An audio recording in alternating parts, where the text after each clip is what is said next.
Hello, everyone. You're listening to Turning the Page podcast with Jer and Gel. We will be sharing stories from our life experiences in hopes of providing you with entertainment, encouragement, inspiration, and invoking thoughts on topics we all think about with transparency and rawness. So turn your volume up and let's get started. How are you feeling? Better. Good. Still a little under the weather, but I'm good. Well, we're committed. Yes. We were going to film last night, but you weren't feeling well. So Here we are, Friday, filming. So we'll see if it comes out. I think it will. I think it'll be good. We've got a topic and we've got some notes, so I think it'll be really good. Yeah. So speaking of our topic, today we are talking about dating, but specifically dating with purpose. Yes. What does that mean, babe? That means a lot of things. I wrote some notes down. Oh, I'm sure you did. But basically, dating with purpose means that you are dating to be married, not just dating to date or dating to get around. With the purpose of getting married. With the purpose of getting married. So if you find a person and you are looking at dating, you're open to dating, then that means that should be. So if someone's dating another person, like officially dating, that means that they have in mind to marry this person. Yes. Yes. That's how it should be. Yeah, a lot of people don't do that in our society. So how soon into dating should you know if you are willing to marry this person or not? I think you know within 6 months, 8 months. 6 months? So you're telling me that I have to waste 6 months of my life per guy before I actually decide, hey, I think I can marry per this guy. I'm just asking for some clarification for those who have not dated with purpose yet. Yeah. Well, and I think all of us have been there. I have dated without purpose. Mm-hmm. And I've dated you with purpose. Mm. You brought a lot of that up. Yeah, because life is too short, and I know I'm still young, but I could die tomorrow, and I know what I want. Yeah. You know what you want. You know what you deserve. You what know I'm looking for. Yeah. So for me, dating with purpose, yes, it's. If you're going to date this person, it means that you have every intention of one day making them your wife, right? Yeah. Or your husband, or that's the road you want to take. That's a road we should take. But when we say that, why should we take that? Why should we take that road? Why should we not just go out and date one person for 6 months and then end that and go to another relationship? Go 4 months, end that relationship. Mm-hmm. Why is that not healthy? Why should we date for marriage? Well, that isn't healthy in my opinion, because you're jumping from one person to another. You're creating all these soul ties with each person. If you're sleeping with them, yes. If you are sleeping with them, yes.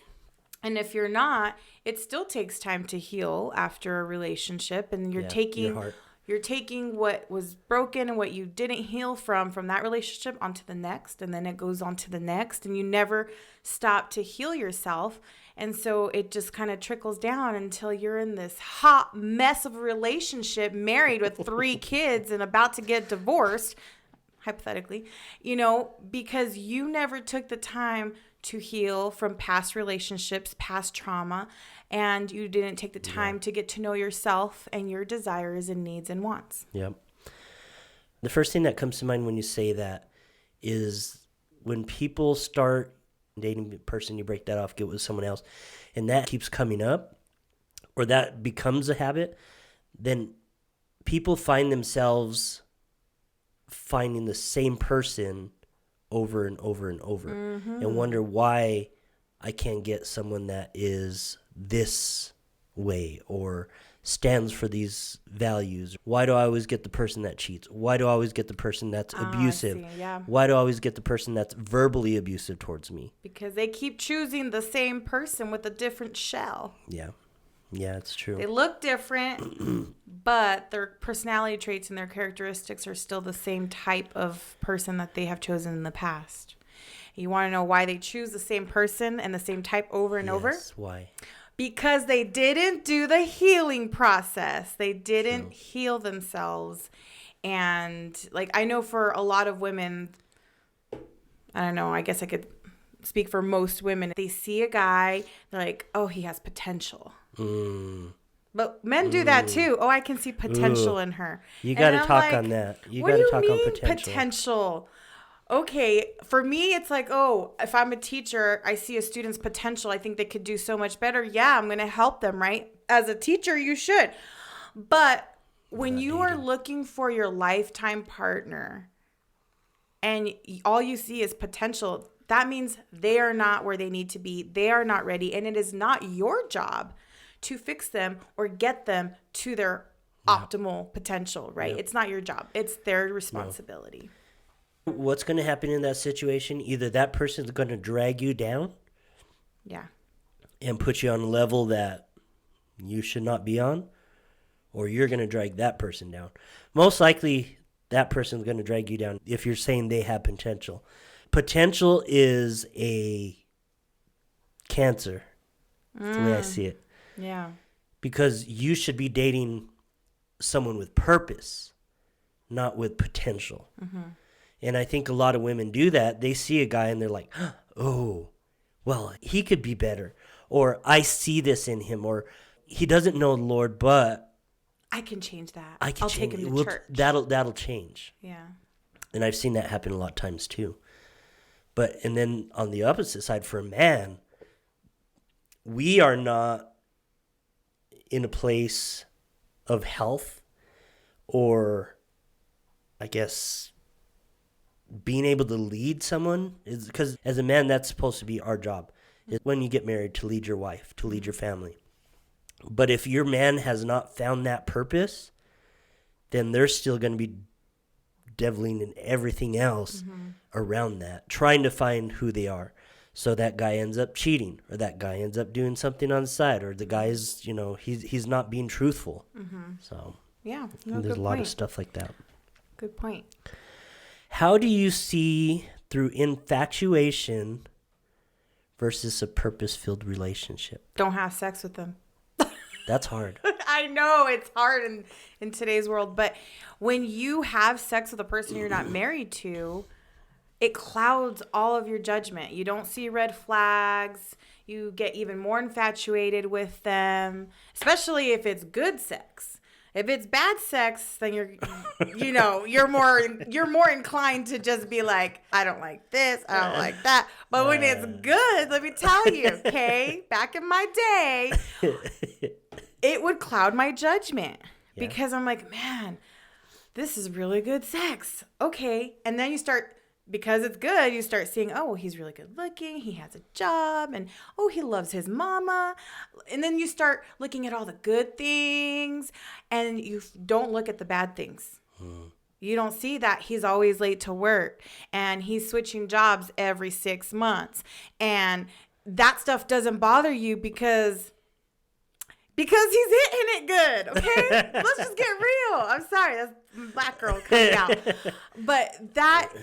just if you stay away from that type of intimacy off the bat, you will see with so much clarity and be able to identify those red flags. I think when you are dating and you refrain from that, the truth comes out. I mean, if you're having sex weeks in, first night, I don't know, whatever, and you're dating that person 3 months in, yeah, that passion is still there. That lust is still there. If you stop sex in the middle of that and go 3 months, 6 months without it, it starts to come out. 12 weeks in, 8 weeks in, whatever, you find out that there's nothing in common. You have nothing to talk about. There's nothing that you relate to. That person seems completely different. And then they start to get turned off as well. Like, well, why is this? Why are we not doing this? Yeah. For sure. But a lot of things open up. And a lot of times, when you are in a relationship with someone and you are having sex, that does cloud your judgment. If you put a lamp and you get a bunch of these scars, and every time you have sex, you put it over that lamp, You keep putting them over, keep putting it over. Well, that light that shines eventually isn't going to shine anymore because it's not going to make it through all that. And a lot of times we do that to our heart. Our heart just covers and covers and covers and covers till you can't distinguish anything anymore. You keep going after the same guy, the same girl. You have the same disappointments. You have the same letdowns. And you wonder why you can't get past that. Yeah. And then it's damaging to yourself. That's one of the things that I've had to come to really understand. And God's word talks about this, that when you commit sexual sin, it's sin to your own body. But it's damaging to us. It's damaging to our spirit.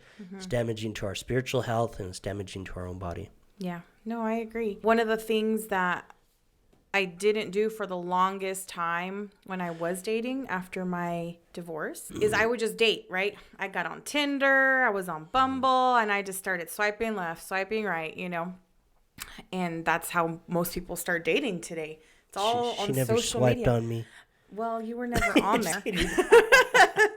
But so I would just go on all these dates. And, you know, in my mentality back then, I was like, well, if all else fails, at least I got a free meal. If they were gentlemen enough to pay. Because let me tell you, there are a lot of people, a lot of men that don't believe in paying on a first date. Okay. They'll pay if it's a good date, but most of the time it's Dutch, you know. Anyways, at least from my experience. But what I didn't do was pray before I dated. And I started doing that, I don't know, like 2 years after my divorce. I started getting tired of the same type of guy, of the dishonesty, of the ones that just wanted to get you in bed, of just all this garbage that was out there. Honestly, it came to the point where my mind was like, man, I should have stayed married if I wanted this, you know, because at least I knew him and he was comfortable and it was familiar and maybe we could have worked through it. That was my mentality back then. But then I started praying. I started attending church more. I rededicated my life to the Lord and got rebaptized, and that changed for me. And every time I would go on a date, I would pray like, hey, God, please just open any doors that need to be open, shut the ones that need to be shut. Please reveal anything of this person, any red flags, any bad characteristics right away so that I don't waste my time. Like, be specific in your prayers. And so I started doing that. Oh man, weeded out a few first dates. And I recently told you about that one date I had. Oh my gosh. You know, it was a guy off Tinder. We went to Cheddar's, we went bowling, and there was just something in my spirit that told me, ask him this question. And I asked him, hey, are you a fighter? Just randomly. And he looked at me all weird, and not just weird, babe, all weird. Like in, you know, how people all weird. In New Mexico, that's how people look at you. So he got defensive right away. He's like, what do you mean? What did you see or what? Like, he started asking me, like, why are you asking me this? And he got so defensive in a way that it made me feel like there was a history or vibe from him that was abusive, that he was abusive in his previous relationships. And asking him that simple question got him to, like, get kind of defensive, and his whole demeanor and face changed. I was like, okay, I'm done. So I was like, thank you, Holy Spirit. So praying before you go on a date, before you make any other decision, actually helped a lot. And then that was one of the worst dates I had back in my dating years. And then it was me continuing to attend church, right? And God had put on my heart to date someone new, date a new type of man, date a godly man. And that is where my second husband came into play, because I was never attracted to him. We said hi at church and that was it. But God placed him on my heart every time he would play the drums on the worship team, and I would look at him and I knew he had a crush on me, and I'm like, no, God, come on. But he did something to my heart one service during worship, and he just said, try someone new. And then it kind of just went from there. But never have I ever regretted that. Yeah. Me praying and listening to what God and the Holy Spirit was telling me to do, because I wouldn't be the wife that I am today without that experience, without that relationship. And you know that because we've talked about it. So, it's praying and weeding those out. That is how you date with purpose. You don't just date every guy you meet or every guy you swipe on. Ask them questions. When I'm on a date, back in the day, I like to view it as an interview process, okay? I'm trying to hire you to be my husband, to be my lifetime partner. So I'm going to ask you some challenging questions. I might ask you questions about your faith and your beliefs, or some of your history and your relationships, or, your upbringing, because I'm trying to get to know if we're a good fit, right? And that, like just any employer, they ask questions to the applicant to see if they're a good fit for the company. Well, I need to see if you're a good fit for me, for my life, for my child, That's huge. And that's how you should view dating, at least the first month or so, I would say, or the first few dates, so that you can ask those challenging questions, weed out the bad ones, and identify those red flags right away. Good. That's good. I think you have to. You should always be asking questions, and not just the easy questions, like difficult questions. Yeah. Like if they didn't believe in God, it was okay. I'm not going to waste my time. I was listening to something day before yesterday, and it was a podcast on dating. The wife was saying, if you're going out on a date and that person does not bring up the Lord or Jesus Christ in the first hour, you're probably not dating a believer. And that kind of makes sense. Whenever you think about our lives revolve around that. Mm-hmm. Our lives revolve around Christ. Mm-hmm. I'm not going to say around that, because that could be anything. But when your focus is on Christ and you're living a life to please Him, then that's going to make a difference in every area. Mm-hmm. And when you find someone that isn't in that area and isn't aligning with that, it's going to be completely obvious. Yeah. I found myself in that position. I shouldn't say I found myself. I put myself in that position. That was my other thing that I was going to talk about. What about people that maybe they don't know the Lord and they are dating, they're trying to find that person in their life, and they're going from relationship to relationship. Or you have the believer, you have someone that believes but doesn't find the right man. Mm-hmm. Well, how am I supposed to date with purpose if I can't even find someone? So what kind of comes to mind is, can you date multiple people? Like, where does that cut off? So you go out on a date, you go to dinner, I take you somewhere and we have conversation, it ends there. Mm-hmm. I don't think that's a bad thing. Well, here's how I feel about that. I feel like if you're going to date more than one person, like let's just say you have three, you have, Juana on Wednesday, you have Soledad on Friday, and you have Trisha, on Sunday. Let's just say. Okay. And as long as they're aware, this is how I feel. Like if I was the woman, as long as I know your intentions off the bat, like if you're like, hey, you know what? I'm just kind of talking to a few people, just not, I wouldn't say playing the field. Don't use that term. It's awful. Just say I'm, talking to a few people and I'm meeting people, hanging out, nothing serious, but I just want to be open and upfront with you, then I would say it's okay. That's good. But if you're going to have this one person, they might assume right off the bat after a couple dates that you guys are an item.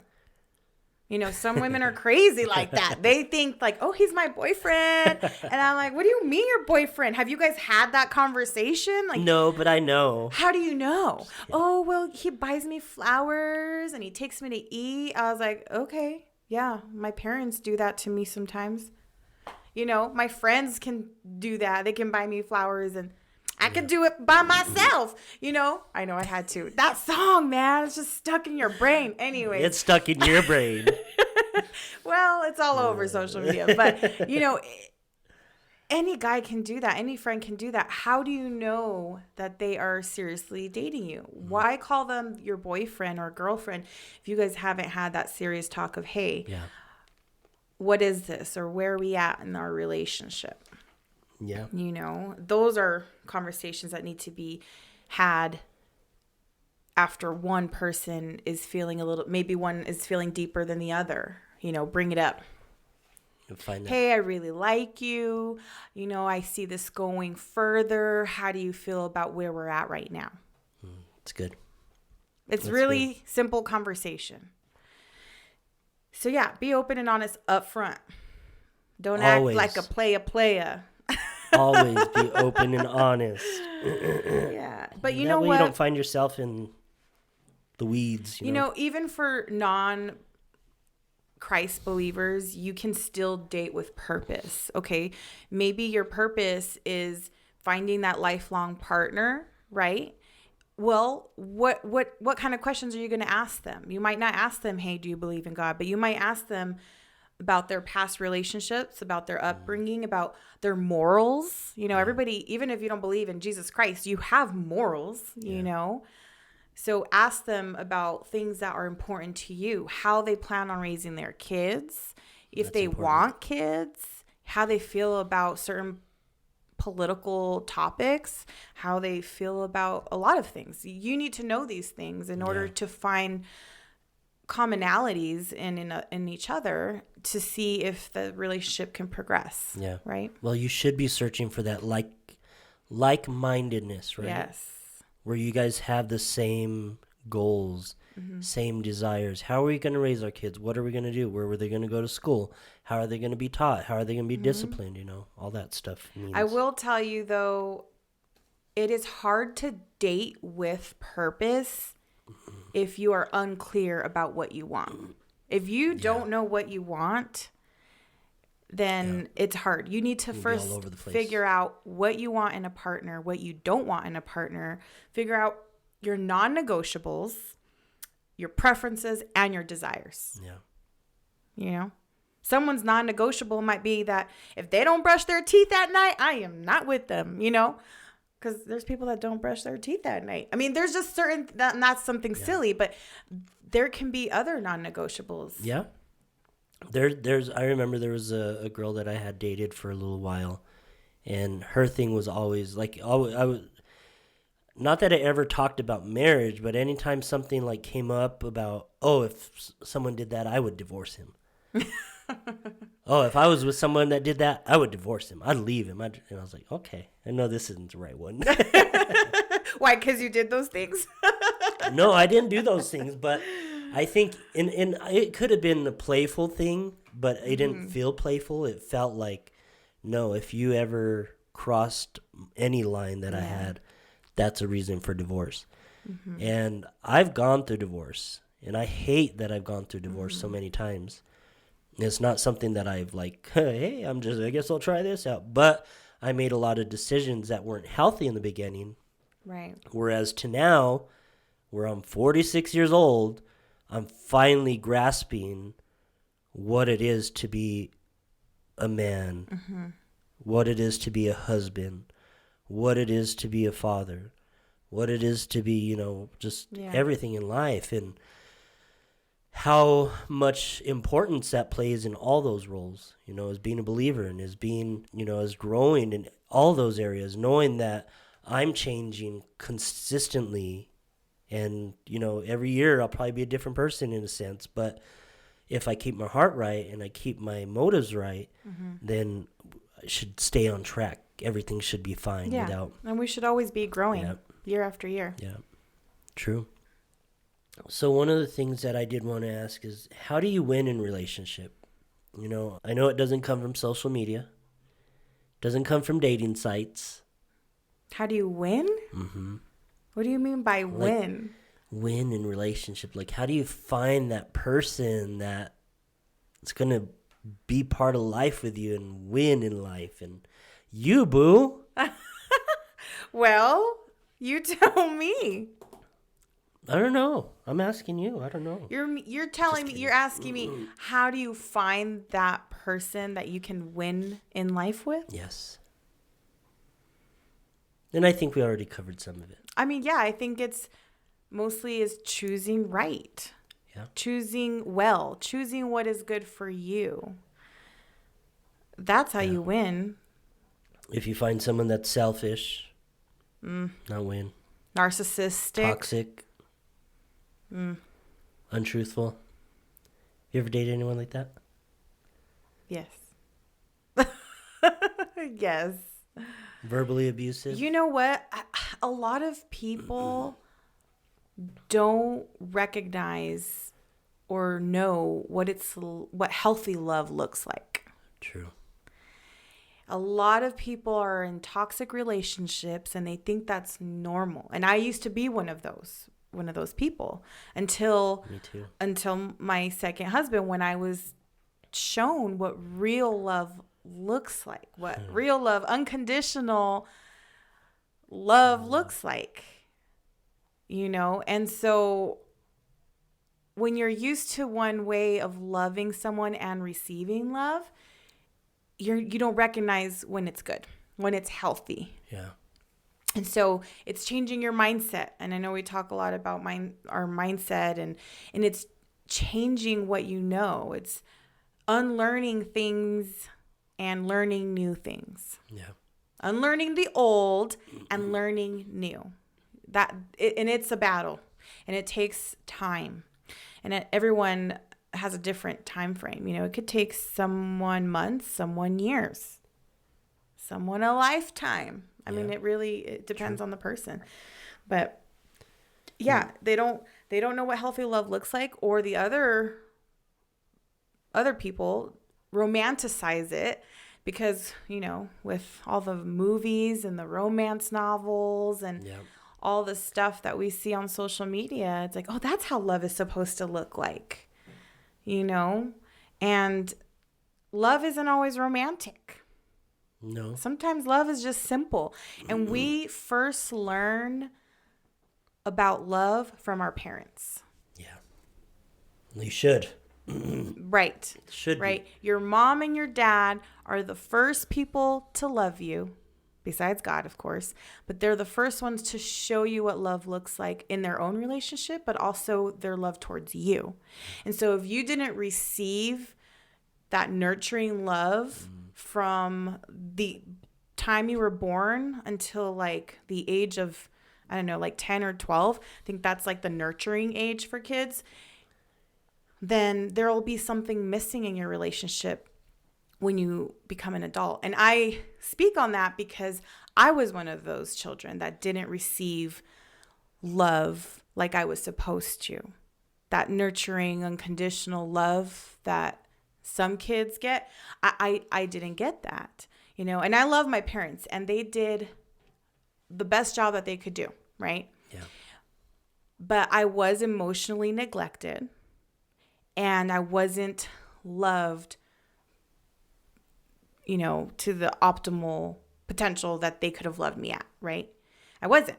And so later in my adult life, it began to affect my love relationships with these different men that I was dating because I didn't receive that, So that affected what you were searching for? Yeah, I was always searching. How did that affect you? Well, so my parents divorced when I was 7, right?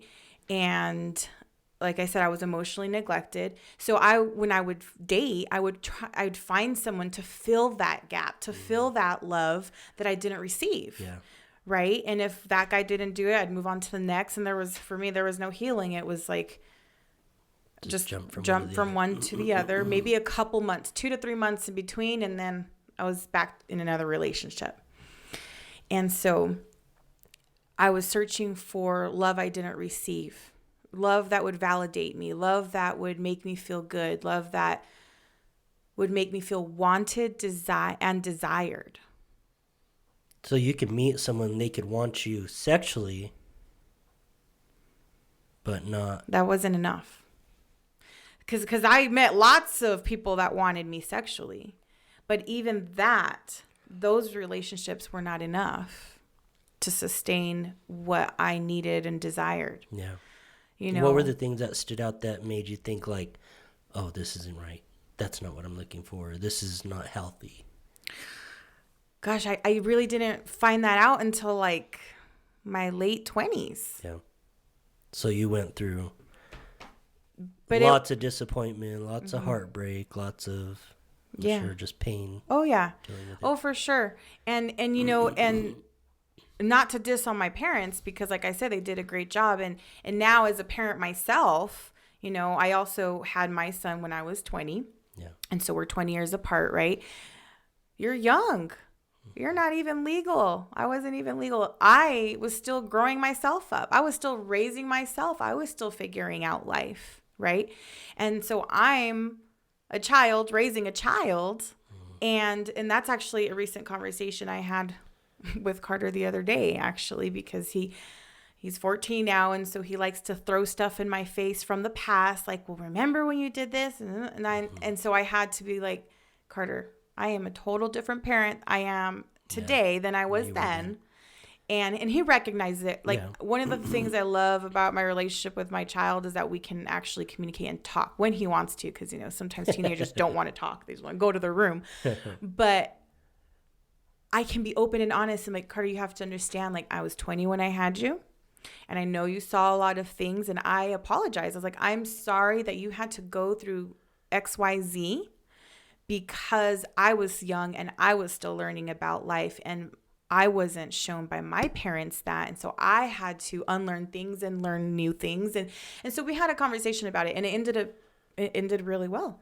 He actually wanted to watch 2 back-to-back movies with me that day, and instead of hang out in his room by himself. So that was really awesome. That was like a mom win for me that day. But what I'm saying is, when you don't have that love and affection from your parents growing up, it does affect your relationships as an adult. So your choices. Yeah. So what I try to do is not to, you know, I tried, and I wasn't perfect, you know, Carter's already 14, but I tried to love him as much as I possibly can, you know, and wasn't shown that hug and kiss and affection as a child. So for me, I find it difficult to do with him. You know, he's very lovey-dovey. He's always, you know, on me and jumping on me and hugging me. He's like, Mom, hug me. Give me a kiss. And, you know, and I hope that never stops. But I will say, when that does happen, in the past, I would just push him away and be like, no, not right now. Carter, stop. I'm busy, you know. But I'm trying to embrace it more, and it just isn't normal for me because I didn't have that. And so when he tries to do it for me, and God really knows what he's doing, because he sent Carter, he chose me to be his mother for a reason. And so it's so that I can have that kind of love that I didn't get as a child. And I know that's probably off topic of dating with purpose, but it's love related, and it is important. How you were loved as a child reflects on how you love in your adult life, but also how you receive love. Yeah. And so, and how you make your choices in your love relationships and your romantic love relationships. So anyways, that's a little bit about the history of Jelly's upbringing. No, but that's good. That does bring up a lot of good points, because there are a lot of people that have gone through childhoods like that. And I'm on the opposite spectrum. Like, my mom and dad are still together. They've got a really good relationship. They've been healthy. And I was raised up in that. So you would have thought that, you know, well, he should have made good choices, and he should have. But along with that, there wasn't a lot of direction. Because I was brought up in a Christian home, always in church, always going to church. You know, it was like, there was a lot of don't do this, don't do that, but there was never instruction of, okay, don't have sex before marriage. Oops, I did that. Now what? Well, you don't do it, you know?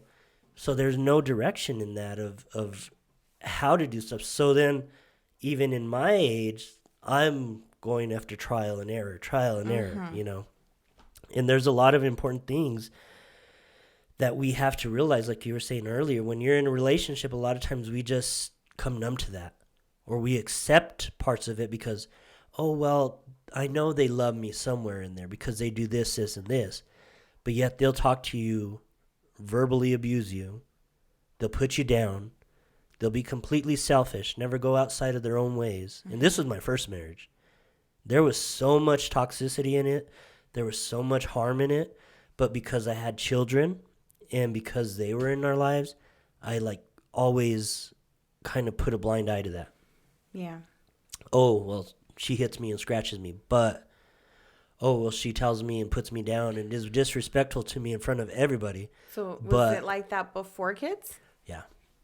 And you were blinded by well, those red flags? Well, I remember I told you I'd got her pregnant. And I thought, well, the way I was taught and raised, if you get someone pregnant, you're going to marry them. Right. And that was instilled in my mind. I did have like two people before you got her pregnant. Did you see the red flags then? I did. Okay. And I didn't pay attention to them. Because? Reason being, like, I still remember things. Like, I remember one time I was involved in the church. We would always drive to the church that we were going to.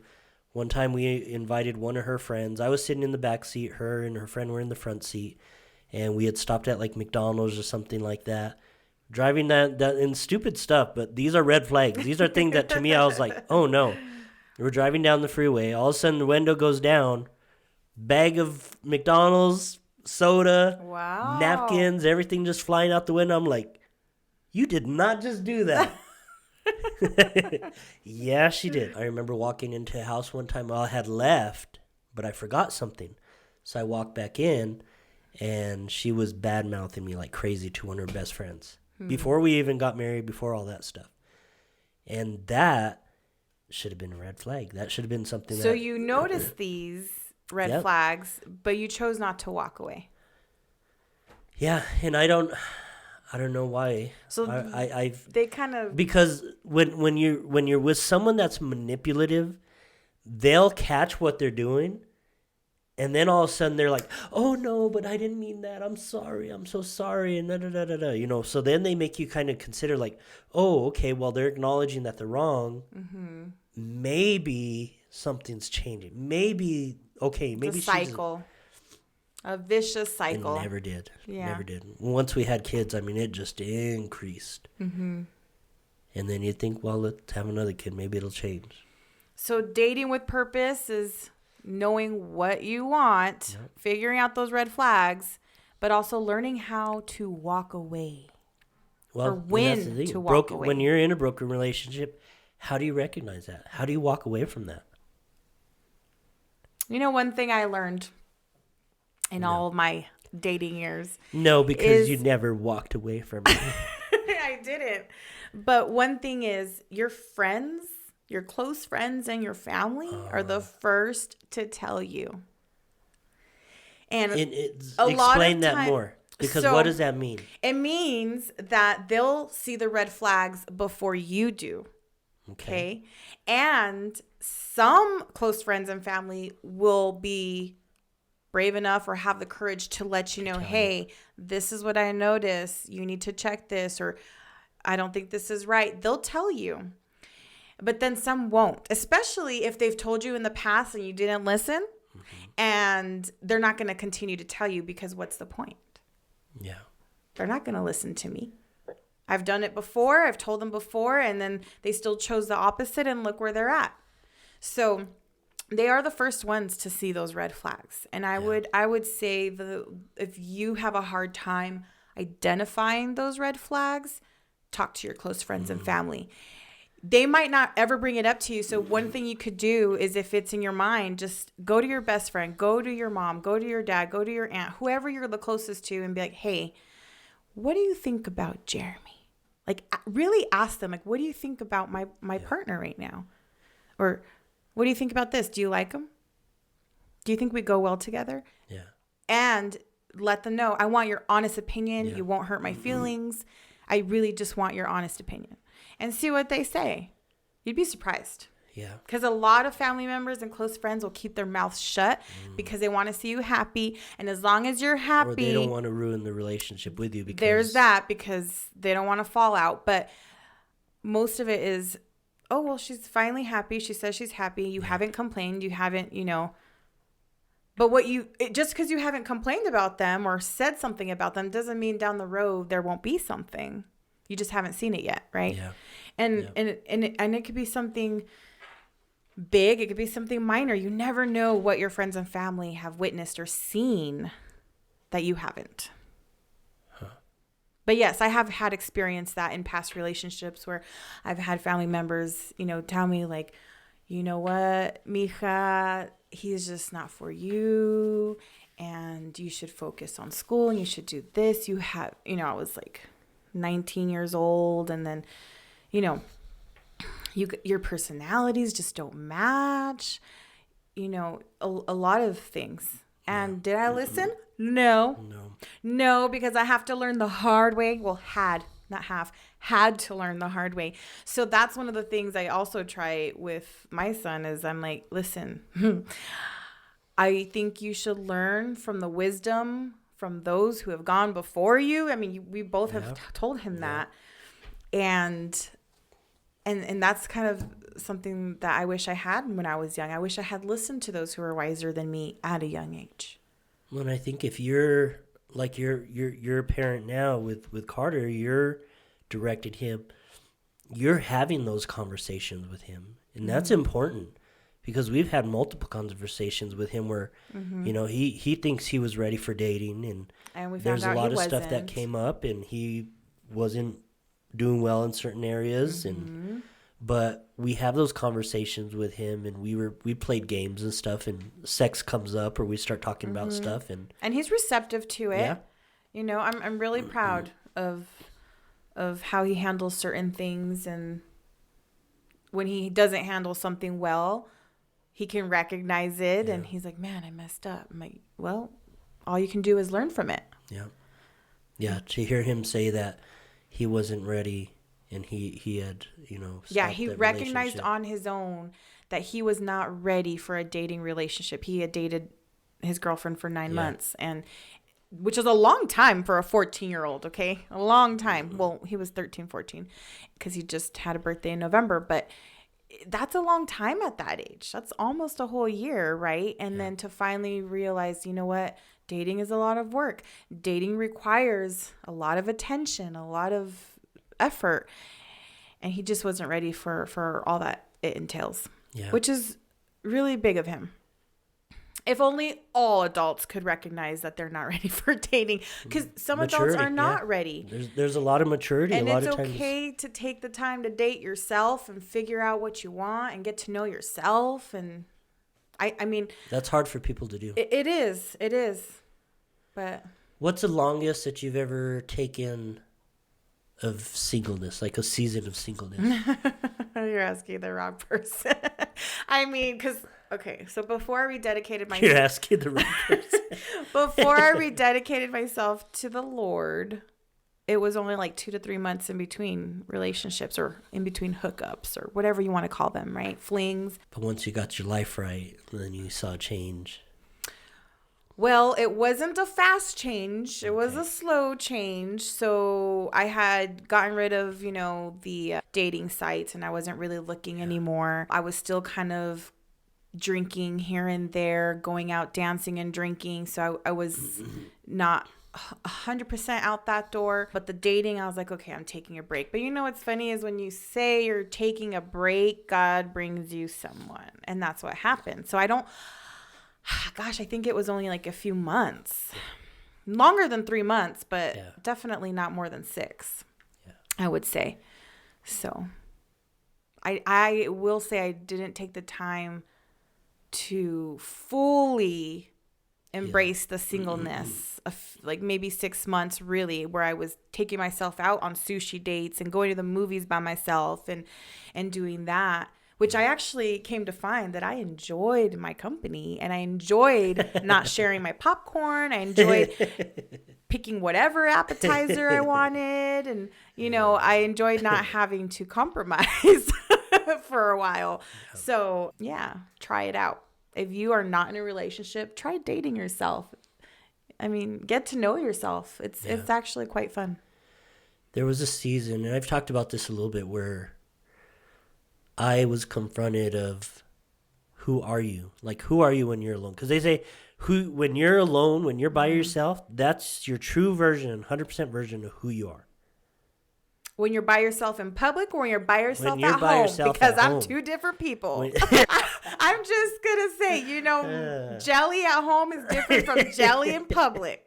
So when you're yourself at home is who you are for real. So a lot of times, when you're at home, you're not around people, you'll do different things. You'll watch certain things. You'll act a certain way. You'll do things behind doors that you don't do in public.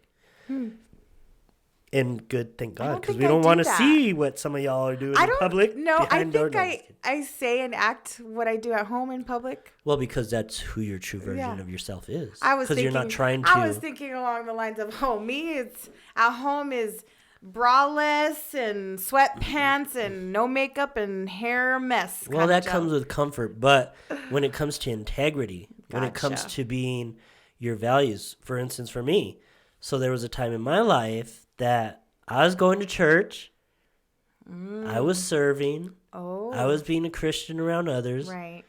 But when I was at home, my heart wasn't in that same place. Oh, I wasn't reading my Bible. You were just playing the part. It was a facade. It was for a little while. I did that for a while. So what would you do at home? Oh, don't hold back on us now. I was indulging in things that were not healthy. Can you elaborate? Porn was one of them. Pornography? Pornography was one of them.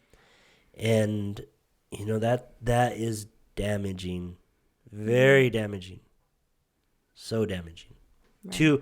And I'm not even saying to anything else, just to yourself as a person, as a man. That's what you did in your singleness. Was there ever a point in your singleness, because you had mentioned in previous podcasts that you were single for almost 3 years. 3 years. Just short of 3 years.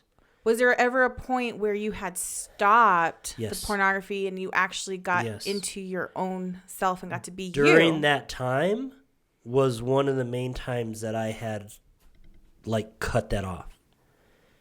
And it did come back later, but only for a short time. Mm-hmm. And I caught that and realized it hey, no, this is not good. This is not healthy. But during that time of my singleness where I stopped dating. I didn't go out on dates. I wasn't sleeping around. I wasn't doing anything like that. I was really literally focusing on finding out who I was. Because when I was confronted with that question, who are you? Mm-hmm. I couldn't answer it. I couldn't say, well, I'm glad you took the time and those years to figure out who you are. Yeah. It was big. I mean, it was a big step because I think, it still didn't help in the next relationship that I went into. Right. But I think I was very gullible in that as well. I was super vulnerable. I was being super open about everything. I was being completely honest about everything. Wasn't hiding anything. And then was kind of just taking advantage of on that. That's something actually really refreshing is when a man can be vulnerable and honest right off the bat. Up front, first date. Tell me who you are. Show me who you are. Reveal anything from your past. If you do that on the first date, I don't know about you all, the other ladies, but for me, that says a lot about a man and his integrity. And that shows that he respects you enough to say, and your time, not just for you, but respects your time, doesn't want to waste it, lay it all out front. Hey, this is who I am. This is where I've been. This is what I've done. If you still want to date me, great. That's big. Yeah. And so you saying that you were vulnerable and upfront about everything from day one in your third marriage, only for it to backfire. But the fact that you even did that takes a lot of courage. And that was the first time that I had done that. In the past, I didn't open up that closet. Mm-hmm. I didn't tell anything about struggles that I had or issues that I had or here's where my heart is.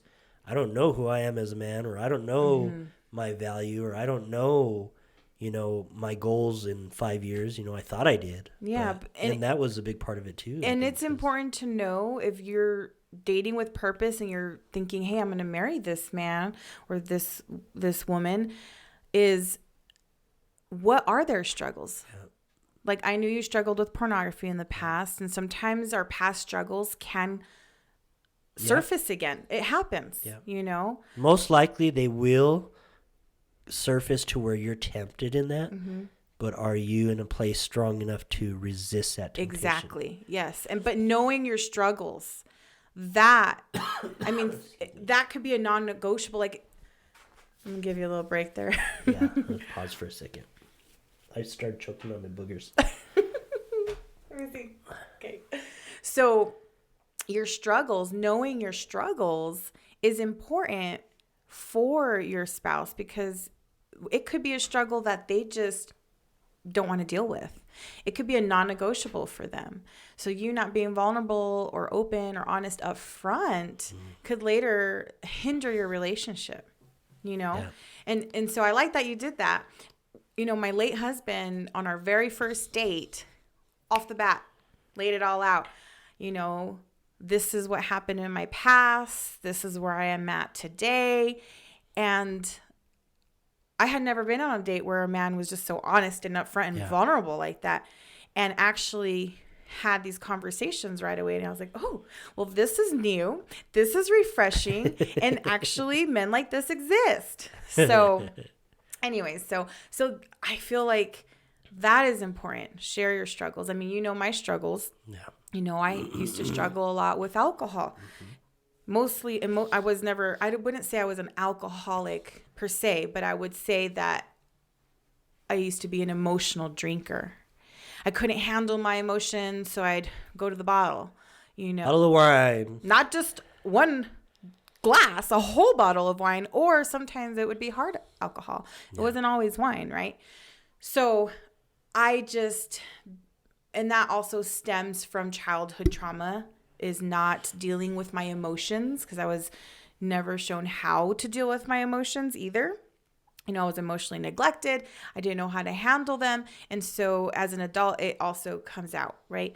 So I had to, again, unlearn some things and learn some new things. So now when I'm having an emotional day, I don't go to the bottle. I might think it. I've had thoughts like, man, I really want to drink today. But that is not going to solve anything. A lot of times it's just a Band-Aid. It is. It's a Band-Aid, and then it builds up, and then, it comes out later in different forms. So I actually decided for this whole year of 2023 that I wasn't going to drink at all. Yeah. Not because of that, because I had stopped that a couple years ago, but because of just health reasons, really. I might have a glass of wine here or there with dinner or something, like, for when we went to dinner on Valentine's Day, but I'm not going to be leaning into it every time I'm emotional, So now I sit with my emotions and I'm like, well, why do I feel this way? What triggered it? Knowing your triggers, so important. Wow, that's huge. So if you know your triggers, you're like, oh, I'm feeling like this today because this time last year this happened, or that person at the store made me feel this way, or at work, or whatever your trigger is. Then if you know what it is, you know how to manage it and deal with it. But sitting with those emotions and really just letting it go through helps way more and is more effective than going to drink or drugs, if you do drugs, or whatever it is, whatever your vice is, because everyone has their own vice. It could be alcohol, it could be drugs, it could be sex. So if mine in the past, if it wasn't alcohol, it was like, well, who can I have sex with? So those were my two vices. And so, was my struggle in the past. And we have been open before we got married about our struggles and our vices and how we manage them. And hey, you still married me. Well, we don't live perfect lives. No. And we understand that. And even in the beginning of our whole podcast, when we said that we were going to go down this path and what we were hoping for this to be, is we understand life is not easy. We understand that we're going to have failures, that we're going to make bad choices. Everybody makes bad choices. You could be a pastor in a church, or you could be an attendee. Yes. You can be someone who owns a company, or you can be an employee. Mm-hmm. Everybody makes mistakes. Everybody makes bad choices. And not everyone has the exact path to what you do. So everyone makes mistakes. Everyone has issues. Not everybody has a perfect plan or knows every decision of, well, when this comes up, you make this decision. Oh, when this comes up, you make this. Even you said you were dating a specific type of person, and until you were confronted of dating a different type of person, you had to make that choice to do that. And when you did, it completely changed your whole outlook on life. Yeah. It gave you a whole different perspective. You experienced a whole different love. Well, a lot of times we come to those decisions, but since we're so used to doing what we do, we constantly go back into that. We constantly fall back into that same pattern. And there's that is huge. We are creatures of habits. We find ourselves in the same circles. Mm-hmm. If you're in an abusive relationship, you probably get out of that relationship, you go into another one. Mm-hmm. Rather than focusing on what are the things that are damaging in this relationship, how do I realize that I'm in a damaging relationship? Mm-hmm. And what are those things? We just, next one will be better. Yeah. Roll the dice. And, yes, we're not perfect. We will make mistakes. We are human. It's how you handle those mistakes and how you get back up. Okay. Yeah. So you fell, get back up. You fell again, get back up, And I will tell you, like with my emotional drinking, I would stop, I'd come back. Stop, I'd go back. Stop, I'd go back, right? Well, then later, because we are creatures of habit, let's say I stopped for like a whole year or two. I can't really remember the time frame, but then something tragic happens, like my late husband passing away. Yeah. And because we are creatures of habit, what happened? That temptation came up. It came up. That temptation came, and I did drink for a couple of months after he passed. I think it was probably about, 3-4 months where I was like really drinking. And that was a disguise or a way to disguise that emotional pain. Yes. Hide the loss or try to numb the loss. Numb the pain because I didn't want to feel it. Did it numb it? Did it take care of it? Well, alcohol makes me cry. So when I'm emotional, right? But so it's those tears, because tears are healing. Yeah. I think tears are healing whether you're sober or not.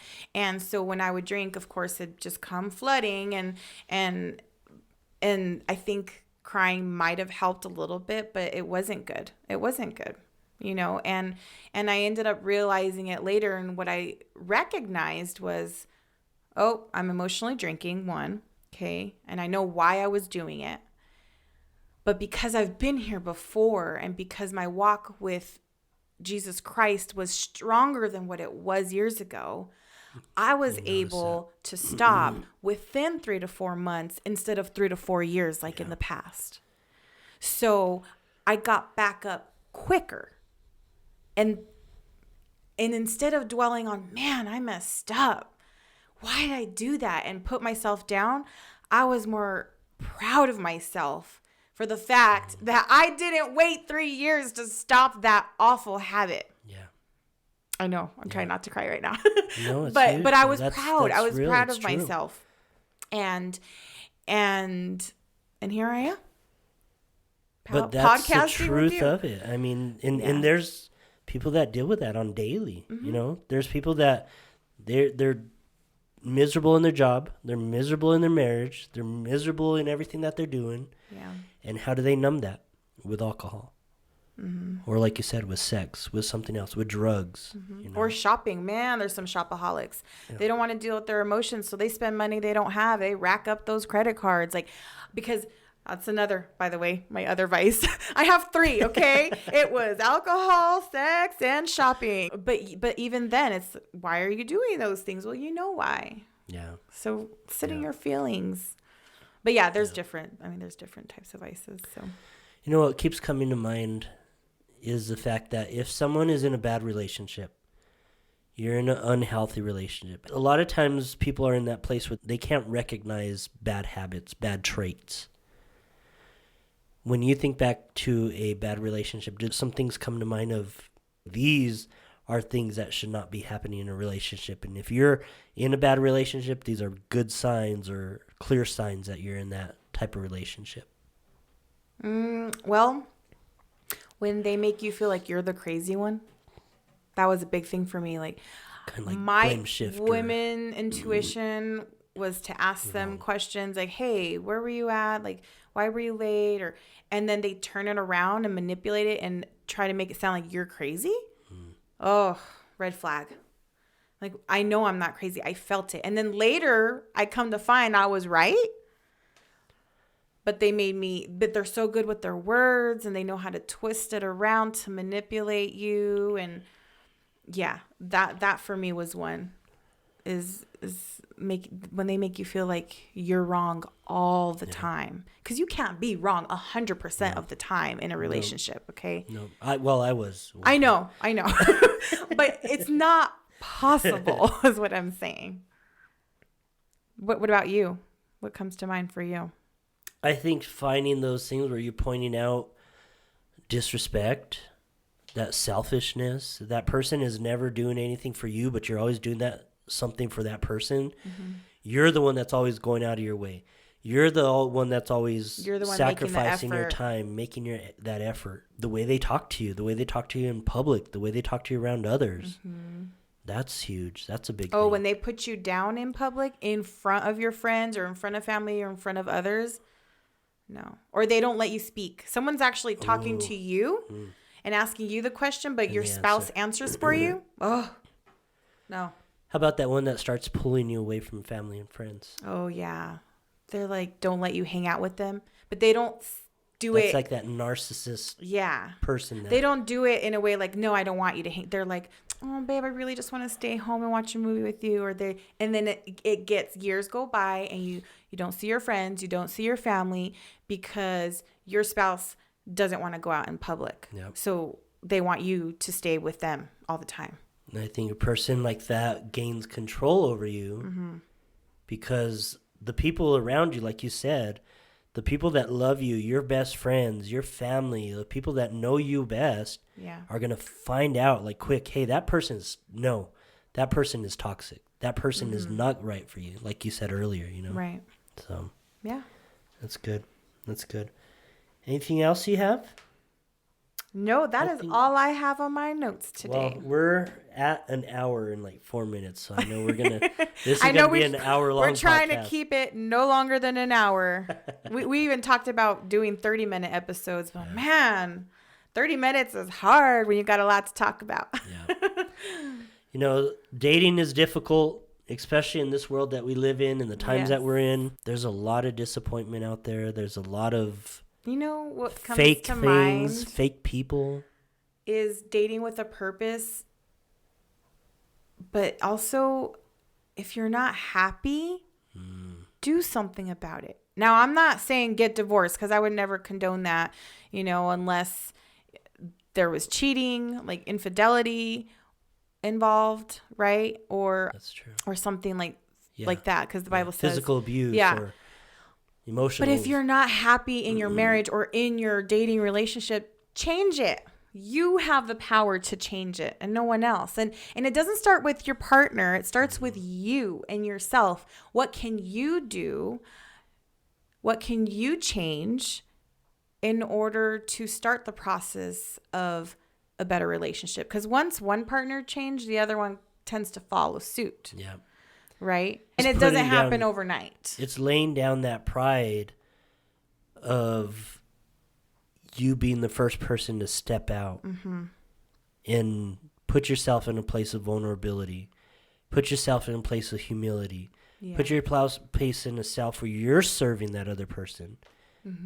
Maybe they don't take you out to dinner all the time. Maybe they don't do special things for you. Well, do those things. Yeah. There's books out there that even talk about that a wife in a marriage can change the direction, and a husband in a marriage can change the direction. Yeah. If those things are applied without doing it expecting something. Yeah. We've talked about that many times too. Yeah. So today we talked about dating with purpose, what it means, how to know what you want, figure out your non-negotiables, look for those red flags, and when to walk away. Yeah. We talked about a lot of things today. Yeah. We hit a lot of subjects. There's a lot of good stuff, and I'm sure we could probably make this conversation go another 45 minutes, but yeah. So thank you guys so much for your support and for listening. We love your feedback. We are on all social media platforms. Please like and subscribe, comment, share anything you want. If you have a topic you want us to talk about, we'd be happy to. you can go ahead and message us your topic. Yes.